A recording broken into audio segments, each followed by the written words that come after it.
ಸ್ನೇಹಿತರೆ, ಈ ವಿಡಿಯೋದಲ್ಲಿ ನಾವು ಸಿಂಪಲ್ ಸೆಂಟೆನ್ಸಸ್ ಅನ್ನು ತಗೊಂಡಿದ್ದೀವಿ. ನೋಡಿ, ಬೆಂಕಿ ಮುಟ್ಟಿದ್ರೆ ಸುಟ್ಕೋತೀಯ, ಜನ ಊಟ ಮಾಡದೇ ಇದ್ರೆ ಸಾಯ್ತಾರೆ, ಹಾವುಗಳು ಹೆದರಿದ್ರೆ ಕಚ್ಚುವವು, ಹೈಡ್ರೋಜನ್ ಆಕ್ಸಿಜನ್ ಮಿಕ್ಸ್ ಮಾಡಿದ್ರೆ ನೀರು ಸಿಗುತ್ತೆ.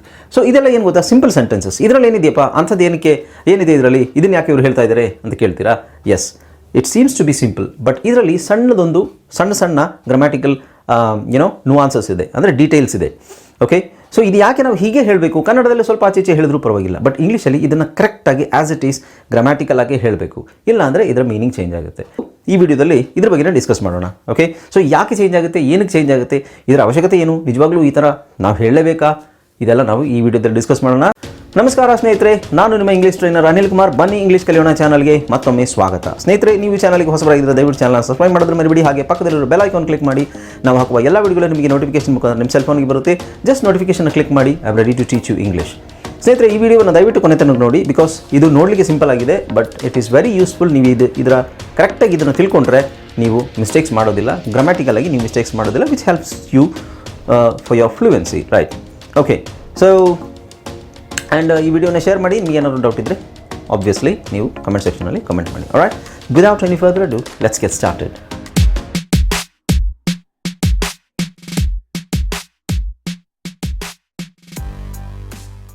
ಹಲೋ ಫ್ರೆಂಡ್ಸ್, ಇದೊಂದು ವಿಶೇಷ ಸೂಚನೆ. ನಮ್ಮಲ್ಲಿ ಇದೀಗ ಆನ್ಲೈನ್ ಇಂಗ್ಲಿಷ್ ಕೋರ್ಸ್ನ ಹೊಸ ಬ್ಯಾಚ್ ಶುರುವಾಗಿದೆ. ನೀವು ಎಲ್ಲೂ ಹೊರಗಡೆ ಹೋಗಿ ಇಂಗ್ಲಿಷ್ ಕಲಿಯುವ ಅವಶ್ಯಕತೆ ಇಲ್ಲ. ಮನೆಯಲ್ಲಿ ಆರಾಮಾಗಿ ಕೂತ್ಕೊಂಡು ಯಾವುದೇ ಮುಜುಗರವಿಲ್ಲದೆ, ಏನೂ ಟೆನ್ಷನ್ ಇಲ್ಲದೆ ನೀವು ಆರಾಮಾಗಿ ಇಂಗ್ಲಿಷನ್ನು ಕಲಿಬಹುದು. ಓದಲಿಕ್ಕೆ, ಬರೀಲಿಕ್ಕೆ ಮತ್ತೆ ಮಾತಾಡಲಿಕ್ಕೆ ಕಲಿಬಹುದು. ನಿಮಗೆ ಇಂಗ್ಲೀಷಲ್ಲಿ ಏನು ಗೊತ್ತಿಲ್ಲ ತಿಳ್ಕೊಳ್ಳಿ, ABCD ಸಹ ನಿಮಗೆ ಓದಕ್ಕೆ ಬರಲ್ಲ. ABCD ಓದಲಿಕ್ಕೆ, ಬರೀಲಿಕ್ಕೆ ಮತ್ತು ಮಾತಾಡಲಿಕ್ಕೆ ನಾವು ನಿಮಗೆ ಕಲಿಯಲು ಸಹಾಯ ಮಾಡಿಕೊಡುತ್ತೇವೆ. ಓಕೆ, ಮಕ್ಕಳು, ದೊಡ್ಡವರು, ಕೆಲಸಕ್ಕೆ ಹೋಗೋರು, ಮನೆಯಲ್ಲಿರೋರು ಯಾರು ಬೇಕಾದರೂ ನಮ್ಮ ಕೋರ್ಸನ್ನು ಜಾಯ್ನ್ ಆಗ್ಬೋದು. ಇದಕ್ಕೆ ವಯಸ್ಸಿನ ವಯೋಮಿತಿ ಇರುವುದಿಲ್ಲ. ಹಾಗಾದರೆ ಸ್ನೇಹಿತರೆ, ತಡ ಯಾಕೆ, ಈ ಕೂಡಲೇ ನಿಮ್ಮ ಫೋನನ್ನು ತೆಗೆದುಕೊಳ್ಳಿ ಆ್ಯಂಡ್ ಕೆಳಗಡೆ ಕೊಟ್ಟಿರುವಂತಹ ಸೆಲ್ ಫೋನ್ ನಂಬರ್ಗೆ ಕಾಲ್ ಮಾಡಿ ನಿಮ್ಮ ಹೆಸರನ್ನು ರಿಜಿಸ್ಟರ್ ಮಾಡಿಕೊಳ್ಳಿ. ಓಕೆ ಸ್ನೇಹಿತರೆ, ನೋಡಿ, ಬೆಂಕಿ ಮುಟ್ಟಿದ್ರೆ ಸುಟ್ಕೋತೀಯಾ, ಅದು ಆಲ್ರೆಡಿ ಎಲ್ಲರಿಗೂ ಗೊತ್ತು ಅಲ್ವಾ? ಜನ ಊಟ ಮಾಡದೇ ಇದ್ದರೆ ಸಾಯ್ತಾರೆ, ಹಾವುಗಳು ಹೆದರಿದರೆ ಕಚ್ಚುವವು ಅಥವಾ ಕಚ್ತವೆ, ಹೈಡ್ರೋಜನ್ ಆ್ಯಂಡ್ ಆಕ್ಸಿಜನ್ ಮಿಕ್ಸ್ ಮಾಡಿದರೆ ನೀರು ಸಿಗುವುದು. ಅಂದರೆ ಹೈಡ್ರೋಜನ್ ಅಂದರೆ ಆಮ್ಲಜನಕ ಮತ್ತು ಇದೇನು ಸಾರಜನಕನ, ಒಡಿಸೆ ಹೈಡ್ರೋಜನ್. ಓಕೆ, ಸೊ ಅದು ಕೆಮಿಕಲ್, ರೈಟ್? ಇವೆರಡನ್ನು ಮಿಕ್ಸ್ ಮಾಡಿದರೆ ನೀರು ಸಿಗುತ್ತೆ. ಮಕ್ಕಳಿಗೆ ಹಸಿವಾದರೆ ಅಳ್ತವೆ, ತುಂಬ ತಿಂದರೆ ಅವರು ದಪ್ಪ ಆಗ್ತಾರೆ. ಅಂದರೆ ಅವರು ತುಂಬ ತಿಂದರೆ ಅವರು ದಪ್ಪ ಆಗ್ತಾರೆ. ನೋಡಿ, ನೀರನ್ನು 100 ಡಿಗ್ರಿ ಸೆಂಟಿಗ್ರೇಡಿಗೆ ಬಿಸಿ ಮಾಡಿದರೆ ಅದು ಕುದಿಯುತ್ತದೆ. ಇವೆಲ್ಲ ಏನು ಅಂತ ನಿಮಗೆ ಅನಿಸುತ್ತೆ? ಇದೆಲ್ಲ ಸೆಂಟೆನ್ಸಸ್ ಹೌದು, ಬಟ್ ಇದರಲ್ಲಿ ಏನಂತ ವಿಶೇಷ ಇದೆ ಅಂತ, ವಿಶೇಷವಾಗಿ ಏನಿದೆ? ಎಸ್, ಕೋರ್ಸ್ ವಿಶೇಷತೆ ಇದೆ ಇದರಲ್ಲಿ. ನೋಡಿ, ನೀವು ನೋಡಿ, ಬೆಂಕಿ ಮುಟ್ಟಿದ್ರೆ, ಮಾಡಿದ್ರೆ, ಇಲ್ಲಿ ಹೆದರಿದರೆ, ನೀರು ಮಾಡಿದರೆ, ಮಿಕ್ಸ್ ಮಾಡಿದರೆ ಅಥವಾ ಹಸಿವಾದರೆ, ಇಲ್ಲಿ ಎಲ್ಲದರಲ್ಲೂ ದ್ರೆ ಇದೆ. ಆದರೆ ಅಂತಿದೆ, ಆದರೆ ಎಲ್ಲ ದ್ರೆ ಇದೆ. ಓಕೆ, ಆದರೆ ಬೇರೆ, ಬರೀ ದ್ರೆ ಬೇರೆ. ಎಸ್, ಇದು ಏನು ಅಂತ ಹೇಳಿದ್ರೆ, ಇನ್ನೊಂದು ವಿಷಯ ಏನು ಅಂತ ಹೇಳಿದ್ರೆ, ಇವೆಲ್ಲ ಸತ್ಯ ಅಲ್ವಾ? ಬೆಂಕಿ ಮುಟ್ಟಿದ್ರೆ ಸುಟ್ಕೋತೀವಿ, ರೈಟ್? ಜನ ಊಟ ಮಾಡದಿದ್ರೆ ಸಾಯ್ತಾರೆ, ಆಬ್ವಿಯಸ್ಲಿ ಇವೆಲ್ಲ 100% ಸತ್ಯ. ಜನರಲ್ ಆಗೇ ಇದು ಸತ್ಯ ಅಲ್ವಾ? ಬಟ್ ಇದನ್ನು ಇಂಗ್ಲೀಷಲ್ಲಿ ಹೇಳಬೇಕು ಅಂತ ಹೇಳಿದ್ರೆ ಸ್ವಲ್ಪ ನಾವು ಕರೆಕ್ಟಾಗಿ ಗಮನ ವಹಿಸಿ ಅದನ್ನು ನಾವು ಸೆಂಟೆನ್ಸನ್ನು ಮಾಡಬೇಕು. ಸುಮ್ಮನೆ ಹಾಗೆ ಮಾಡಲಿಕ್ಕೆ ಆಗೋದಿಲ್ಲ, ರೈಟ್? ಸೊ ಇದನ್ನು ಫಸ್ಟ್ ಸೆಂಟೆನ್ಸನ್ನು ನಾವು ಇಂಗ್ಲೀಷಲ್ಲಿ ಮಾಡೋದಾದರೆ ಏನಂತ ಹೇಳ್ಬೋದು? ಸೊ ಫಸ್ಟ್ ಸೆಂಟೆನ್ಸ್ ಇಂಗ್ಲೀಷಲ್ಲಿ ಏನು ಬರುತ್ತೆ ಅಂದರೆ, if you touch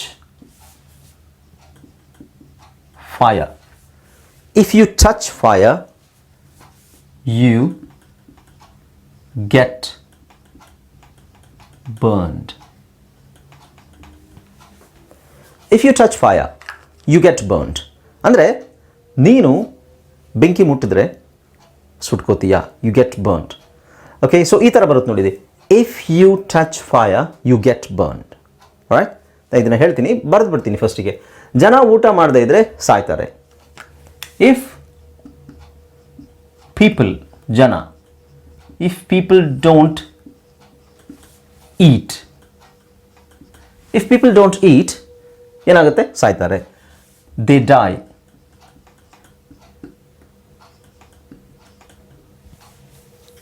If people don't eat, they die, obviously. All right. ಹಾವುಗಳು ಹೆದರಿದರೆ ಕಚ್ಚುವವು. Snakes bite if they are scared. Snakes bites snakes bites ಅಲ್ಲ, snakes bite if they are scared. ಅಂದರೆ ಹಾವುಗಳು ಕಚ್ಚೋದು ಯಾವಾಗ? ಅವು ಹೆದರಿದಾಗ ಅಲ್ವಾ? Okay, next C. Hydrogen if you mix hydrogen and oxygen, you get water.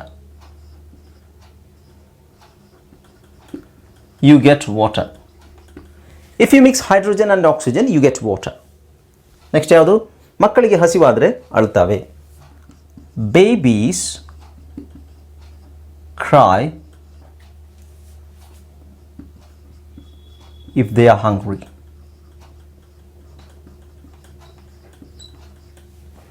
Babies cry if they are hungry. ಇನ್ನೊಂದು ಯಾವುದು? ತುಂಬ ತಿಂದರೆ ಅವರು ದಪ್ಪ ಆಗ್ತಾರೆ. If people eat too much, they get fat.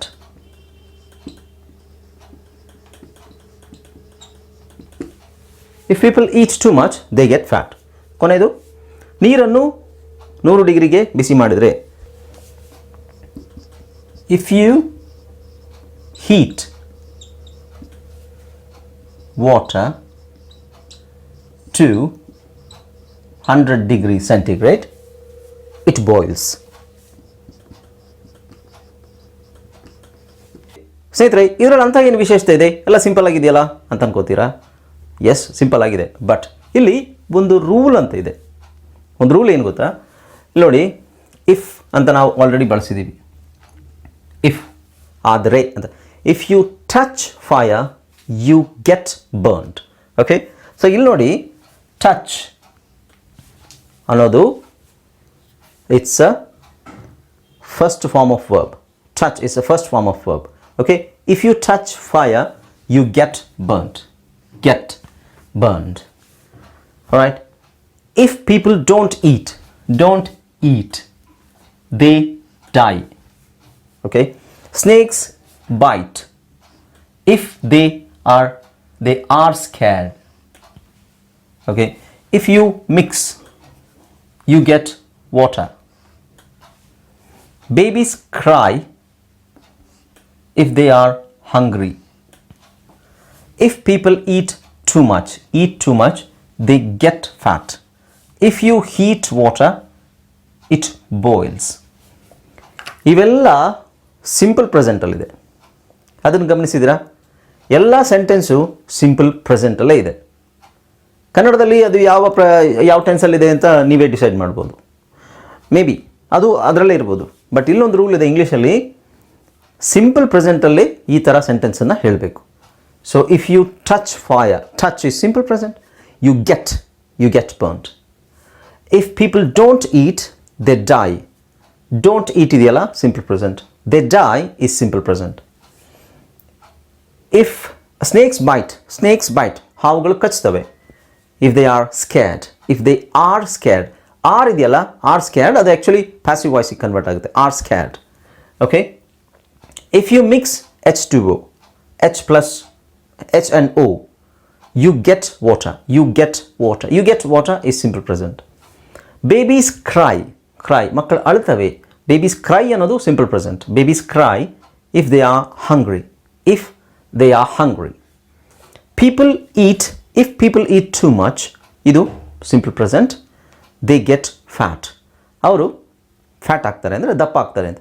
ಇವೆಲ್ಲ ಸೆಂಟೆನ್ಸ್ಗಳು ಸಿಂಪಲ್ ಪ್ರೆಸೆಂಟಲ್ಲಿದೆ. ಬಟ್ ಇಲ್ಲಿ ನಿಮಗೆ ಅನಿಸುತ್ತೆ ಇಲ್ಲಿ ಇ ಡಿ ಇದೆ ಅಂತ ಅನಿಸುತ್ತೆ. ಇ ಡಿ ಇದೆ, ಅದು ಫಾಸ್ಟ್ ಅಲ್ವಾ? ಬಟ್ ಅದು ಇಫ್ ದೇ ಆರ್ ಸ್ಕ್ಯಾರ್ಡ್ ಅಂದರೆ ಅವರು ಹೆದರಿಕೆ, ಇಫ್ ದೇ ಆರ್ ಸ್ಕ್ಯಾರ್ಡ್ ಅಂದರೆ ಹೆದರಿಕೆ ಆದಾಗ ಅಂತ ಬಂದಾಗ ಅದು ಆರ್ ಇ ಡಿನೇ ಬರೋ. ಇಫ್ ದೇ ಆರ್ ಸ್ಕ್ಯಾರ್ಡ್ ಅದು ದ್ಯಾಟ್ ಈಸ್ ನಾಟ್ ಫಾಸ್ಟ್, ಅದು ಸಿಂಪಲ್ ಪ್ರೆಸೆಂಟ್ಗೆ ನಾವು ಹೇಳೋದು. ಅಲ್ಲೂ ಅಷ್ಟೇ, ಯು ಗೆಟ್ ಬರ್ನ್ಡ್ ಸಾಮಾನ್ಯವಾಗಿ ಸುಟ್ಕೋತೀಯಾ ಅಂತ ಹೇಳಬೇಕಾದ್ರೆ that is simple present. Okay, so ಇದರಲ್ಲಿ ರೂಲ್ ಏನಿದೆ? ಹಾಗಾದರೆ ರೂಲ್ ಏನು? ನಾವು ಈ ಥರದ ಸೆಂಟೆನ್ಸನ್ನು ಹೇಳಬೇಕಾದ್ರೆ ಸಿಂಪಲ್ ಪ್ರೆಸೆಂಟನ್ನೇ ಬಳಸಬೇಕು with if clause.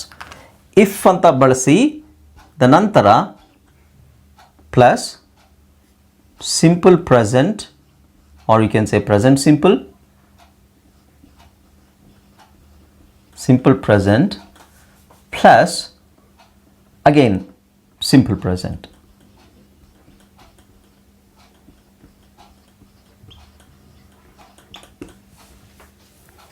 Okay, so ಈ ರೂಲು ಕರೆಕ್ಟಾಗಿ ಇದೇ ಥರ ಹೇಳಬೇಕು. If plus simple present plus simple present, ಇಲ್ಲಾಂದರೆ ಇಫ್ ಮಧ್ಯದಲ್ಲಿ ಬರ್ಬೋದು. ಇಲ್ಲಿ ಮಧ್ಯದಲ್ಲಿ ಇಫ್ ಇದೆ ಅಲ್ವಾ,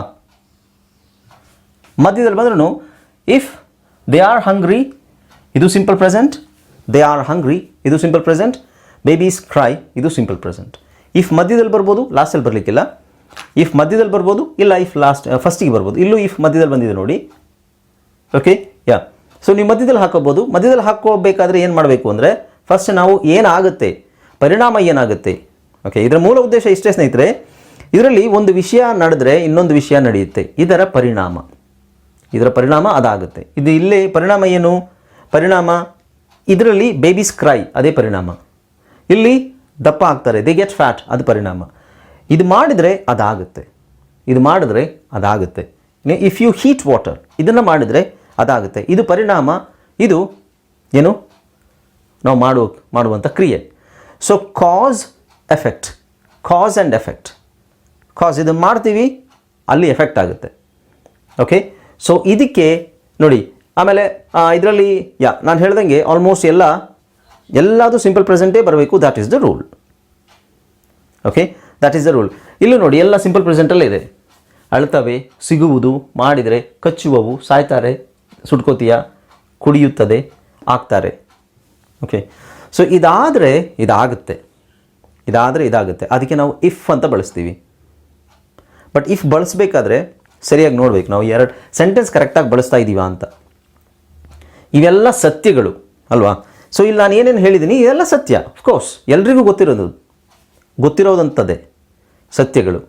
ಸೊ ಇದಕ್ಕೆ ಈ ಥರದ ಸೆಂಟೆನ್ಸಿಗೆ ಒಂದು ಹೆಸರಿದೆ ಗ್ರಾಮರಲ್ಲಿ, ಅದಕ್ಕೆ ನಾವು ಕಂಡೀಷ್ನಲ್ಸ್ ಅಂತ ಹೇಳ್ತೀವಿ. ಓಕೆ, ಅದಕ್ಕೆ ನಾವು ಕಂಡೀಷ್ನಲ್ಸ್ ಅಂತ ಹೇಳ್ತೀವಿ. ಓಕೆ, ಇಲ್ಲಿ ನೋಡಿ ಕಂಡೀಷ್ನಲ್ಸ್. ಇದು ಕಂಡೀಷ್ನಲ್ಸಲ್ಲೇ ಕಂಡೀಷ್ನಲ್ ಸೆಂಟೆನ್ಸಸ್, ಕಂಡೀಷ್ನಲ್ಸಲ್ಲೇ ಸುಮಾರು ಥರ ಇದೆ. Zero condition, first condition, second condition, third condition, fourth condition and mixed conditions ಅಂತ ಎಲ್ಲ ಇದೆ. ಇದು ಬಂದು ಈ ಸಿಚುವೇಶನ್ ಬಂದು zero conditionals. These type of sentences are called zero conditionals. Okay, zero conditions ಅಂದ್ರೇನು, ಇದಕ್ಕೆ ಕಂಡೀಷನ್ಸ್ ಇದೇನೆ, ಇದಾದರೆ ಇದಾಗುತ್ತೆ. ಸೊ ಈ ಕಂಡೀಷನಲ್ಲಿ ಬಿಕಾಸ್ ಇಟ್ಸ್ ಝೀರೋ ಅಂತ ಯಾಕೆ ಹೇಳಿರೋದು ಅಂದರೆ ಇಟ್ಸ್ ಆಲ್ರೆಡಿ ಅಂಡರ್ಸ್ಟುಡ್, ಇದು ಸತ್ಯ, ಇದು ಅದಕ್ಕೆ ಝೀರೋ ಸತ್ಯ. ಇದು ಯಾರಿಂದನೂ ಚೇಂಜ್ ಮಾಡೋಕ್ಕಾಗಲ್ಲ. ಬೇರೆ ಕಂಡೀಷನ್ಸ್ ಎಲ್ಲ ಒಬ್ಬರಿಗೆ ಆದರೆ ಇನ್ನೊಬ್ರಿಗೆ ಆಗದೆ ಇರ್ಬೋದು. ಬಟ್ ಇದು ಬೇಬೀಸ್ ಕ್ರೈ, ಎಲ್ಲ ಮಕ್ಕಳು ಅಳ್ತವೆ, ಹಸುವಾದಾಗ ಎಲ್ಲ ಮಕ್ಕಳು ಅಳ್ತವೆ. Okay, snakes bite if they are scared, ಹೆದರ್ಕೊಂಡಿರೋ ಎಲ್ಲ ಹಾವುಗಳು ಕಚ್ಚಿಬಿಡ್ತವೆ ಯಾರಾದರೂ ಪಕ್ಕದಲ್ಲಿದ್ದರೆ. ಓಕೆ, ಆ ಥರ it's understood, it is truth, it is fact, ಅದನ್ನ ಬದಲಾಯಿಸೋಕ್ಕಾಗಲ್ಲ. ವಾಟರ್, ನೀವು ನೀರನ್ನು ಕುದಿಸಿದಾಗ 100 ಡಿಗ್ರಿಗೆ ಸೆಂಟಿಗ್ರೇಡಿಗೆ ಕುದಿಸಿದಾಗ ಅದು ಕುದಿಸಿದಾಗ ಅಂದರೆ ಬಿಸಿ ಮಾಡಿದಾಗ ಅದು ಕುದಿಯುತ್ತೆ. That is the fact. So ಇದಕ್ಕೆ ನಾವು ಏನು ಹೇಳ್ತೀವಿ, ಝೀರೋ ಕಂಡೀಷ್ನಲ್ಸ್. ಇದಕ್ಕೆ ಕಂಡೀಷನ್ಸ್ ಅಂದ್ರೇನು, ಕಂಡೀಷನ್ ಅನ್ನೋದು ಏನೂ ಇಲ್ಲ ಅಂತಲೇ ಇಟ್ಕೊಳ್ಳಿಕ್ಕೆ. ಝೀರೋ ಇದು ಆಲ್ರೆಡಿ ಕಂಡೀಷನ್ನೇ, ಯಾಕೆಂದರೆ ಇಟ್ ಈಸ್ ಅ ಫ್ಯಾಕ್ಟ್ ಅಲ್ವಾ. ರೈಟ್. ಸೊ ಈ ಥರದ ಸೆಂಟೆನ್ಸಿಗೆ ಕಂಡೀಷನಲ್ಸ್ ಅಂತ ಹೇಳ್ತೀವಿ. ಕಂಡೀಷನಲ್ ಸೆಂಟೆನ್ಸಲ್ಲಿ ತುಂಬ ವೇರಿಯೇಷನ್ಸ್ ನಾನು ಹೇಳಿದ್ದೀನಿ. ಅದರಲ್ಲಿ ಇಫ್ ಬಳಸಿದಾಗ ಇಲ್ಲಿ ನಾವು ಸಿಂಪಲ್ ಪ್ರೆಸೆಂಟ್ ಅಂತ ಬಳಸಿದ್ದೀವಿ. ನೆಕ್ಸ್ಟ್ ಇನ್ನೊಂದರಲ್ಲಿ ಸಿಂಪಲ್ ಪಾಸ್ಟ್, ಸಿಂಪಲ್ ಪ್ರೆಸೆಂಟ್ ಬರುತ್ತೆ. ಇನ್ನೊಂದು ಸಿಂಪಲ್ ಪ್ರೆಸೆಂಟ್, ಆ ಕಡೆ ಸಿಂಪಲ್ ಫ್ಯೂಚರ್ ಬರುತ್ತೆ. ಓಕೆ, ಸೊ ಈ ಥರದ್ದು ವೇರಿಯೇಷನ್ಸ್ ಬಂದಾಗ it will be very interesting as well. ಅದನ್ನು ಯಾವ ಥರ ಕರೆಕ್ಟಾಗಿ ಬಳಸೋದು ಅನ್ನೋದನ್ನು ನಾವು ಮುಂದಿನ ವಿಡಿಯೋದಲ್ಲಿ ನೋಡೋಣ. ಸೊ ಇದರದ್ದೇ ಎಕ್ಸಾಂಪಲ್ ಸ್ನೇಹಿತರೆ, ನಾನು ಇನ್ನೂ ಸ್ವಲ್ಪ ಎಕ್ಸಾಂಪಲ್ಸನ್ನು ನಾನು ಮುಂದಿನ ವಿಡಿಯೋದಲ್ಲಿ ನಿಮಗೆ ಎಕ್ಸ್ಪ್ಲೈನ್ ಮಾಡ್ತೀನಿ. ಸೊ ಈ ವಿಡಿಯೋದಲ್ಲಿ ಇಷ್ಟೇ. ಏನು ಕಲ್ತ್ಕೊಂಡ್ವಿ ನಾವು, conditional sentences.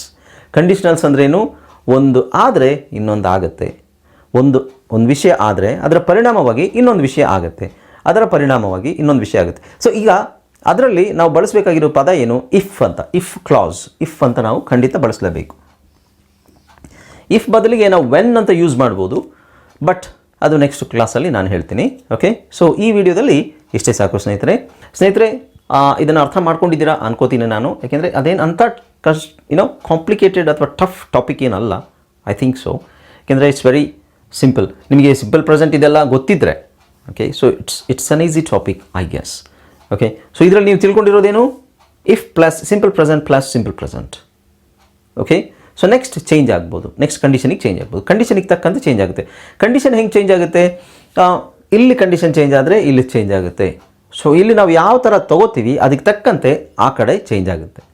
Okay, so grammatical ಆಗಿ ಕನ್ನಡದಲ್ಲಿ ಅಷ್ಟು ಕಾಂಪ್ಲಿಕೇಶನ್ಸ್ ಇದೆಯಾ ಅಂತ ಏನಾದರೂ ಅಂದ್ಕೊಂಡ್ರೆ ಇಲ್ಲ, ಮೇ ಬಿ, ಯಾಕೆಂದರೆ ನಾವು ಕನ್ನಡ ನಮ್ಮ ಆಡುಭಾಷೆ ಆಗಿರೋದ್ರಿಂದ ನಮಗೆ ಅದರಲ್ಲಿ ಜಾಸ್ತಿ ಕಾಂಪ್ಲಿಕೇಶನ್ಸ್ ಇಲ್ಲ ಅಂತ ಅನಿಸುತ್ತೆ. ಬಟ್ ಸ್ಟಿಲ್ ಗ್ರಾಮ್ಯಾಟಿಕಲ್ ಆಗಿ ಹೋದರೆ ಮೇ ಬಿ ನಮಗೂ ಅಲ್ಲಿ ಕಾಂಪ್ಲಿಕೇಶನ್ಸ್ ಕಾಣ್ಬೋದು ಅಲ್ವಾ. ಓಕೆ, ಸೊ ಈ ವಿಡಿಯೋದಲ್ಲಿ ಇಷ್ಟೇ ಸಾಕು ಸ್ನೇಹಿತರೆ. ಮುಂದಿನ ವಿಡಿಯೋದಲ್ಲಿ ಇನ್ನಷ್ಟು ಸ್ವಾರಸ್ಯಕರವಾಗಿರುವಂತಹ ಟಾಪಿಕನ್ನು ತೊಗೊಂಬರ್ತೀನಿ, ಕಾಯ್ತಾ ಇರಿ. And thank you so much for joining this video and watching this video. And I hope you like this video. ಇಷ್ಟವಾದರೆ ಇದಕ್ಕೆ ಒಂದು ಲೈಕನ್ನು ಕೊಟ್ಬಿಡಿ. ಆ್ಯಂಡ್ ಆಫ್ಕೋರ್ಸ್ ಸೋಷಿಯಲ್ ಮೀಡಿಯಾದಲ್ಲಿ ಎಲ್ಲ ಸೋಷಿಯಲ್ ಮೀಡಿಯಾ ಪ್ಲಾಟ್ಫಾರ್ಮ್ಸಲ್ಲಿ ಇದನ್ನು ಶೇರ್ ಮಾಡಿ. ಆ್ಯಂಡ್ ನಿಮಗೆ ಏನಾದರೂ ಸಂದೇಹವಿದ್ದರೆ ಕಮೆಂಟ್ ಸೆಕ್ಷನಲ್ಲಿ ಕಮೆಂಟ್ ಮಾಡಿ. ಇನ್ನೂ ಸಬ್ಸ್ಕ್ರೈಬ್ ಮಾಡ್ಕೊಳ್ಳೋದ್ರೆ ಸಬ್ಸ್ಕ್ರೈಬ್ ಮಾಡಿ ಆ್ಯಂಡ್ ಬೆಲ್ ಐಕಾನ್ ಕ್ಲಿಕ್ ಮಾಡಿ. Alright, thanks again, bye, take care, let's meet in the next video. Until then.